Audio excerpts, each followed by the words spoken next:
नमस्कार दोस्तों। एक समय की बात है, किसी गांव में एक साधु रहता था। वह भगवान का बहुत बड़ा भक्त था और निरंतर एक पेड़ के नीचे बैठकर तपस्या किया करता था। उसका भगवान पर अटूट विश्वास था और गांव वाले भी उसकी इज्जत करते थे। एक बार गांव में भीषण बाढ़ आ गई। चारों तरफ पानी ही पानी दिखाई देने लगा। सभी लोग अपनी जान बचाने के लिए ऊंचे स्थानों की तरफ बढ़ने लगे। जब लोगों ने देखा कि साधु महाराज अभी भी पेड़ के नीचे बैठकर भगवान का नाम जप रहे हैं, तो उन्हें यह जगह छोड़ने की सलाह दी। पर साधु ने कहा, तुम लोग अपनी जान बचाओ, मुझे तो मेरा भगवान बचाएगा। धीरे धीरे पानी का स्तर बढ़ता गया और पानी साधु के कमर तक आ पहुंचा। इतने में वहां से एक नाव गुजरी। मल्लाह ने कहा, हे साधु महाराज, आप इस नाव में सवार हो जाइए, मैं आपको सुरक्षित स्थान पर पहुंचा दूंगा। नहीं, मुझे तुम्हारी मदद की आवश्यकता नहीं है, मुझे तो मेरा भगवान बचाएगा, साधु ने उत्तर दिया। नाव वाला वहां से चुपचाप चला गया। कुछ देर बाद बाढ़ और प्रचंड हो गई।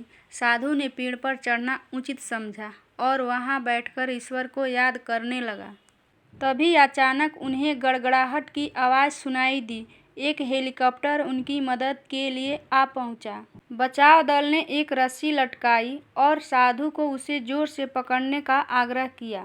पर साधु फिर बोला, मैं इसे नहीं पकड़ूंगा, मुझे तो मेरा भगवान बचाएगा। उनकी हट के आगे बचाव दल भी उन्हें लिए बगैर वहां से चला गया।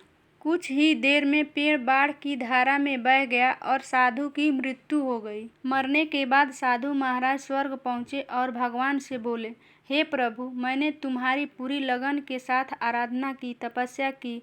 जब मैं पानी में डूबकर मर रहा था, तब तुम मुझे बचाने नहीं आए, ऐसा क्यों प्रभु?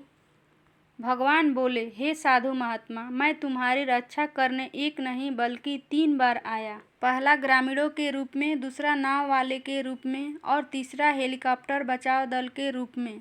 किंतु तुम मेरे इन अवसरों को पहचान नहीं पाए। दोस्तों, भगवान किस रूप में हमारी मदद के लिए आते हैं, हमें पता ही नहीं चलता। वीडियो को लाइक और चैनल को सब्सक्राइब करना। धन्यवाद।